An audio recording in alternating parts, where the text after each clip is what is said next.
আমার আল্লাহ বলে এই জমিনটা আমি পুরায়া তামা বানা দিব।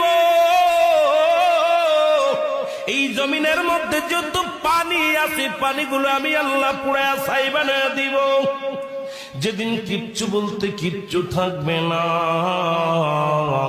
সেদিন থাকবে শুধু আমার আল্লাহ।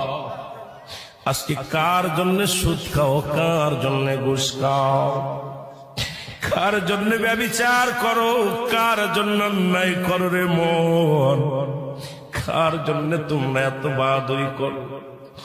আরে আজকে একটা কথা বলতে গেলে কষ্ট হয়। এই জমিনটা আল্লাহ পুরায়া তামা বানায়া দিবে। এই জমিনের মাটিগুলো পুড়ে হবে তামা।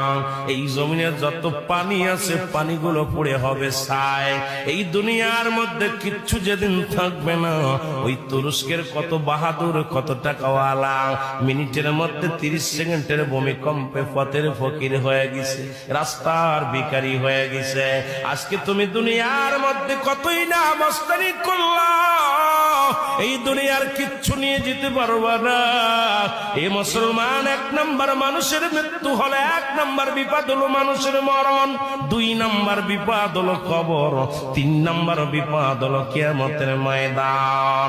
একবার কেন চিন্তা করো না রে মন, একবার 1 নম্বর মরণ, 1 নম্বর বিপদ হলো মানুষের মরণ।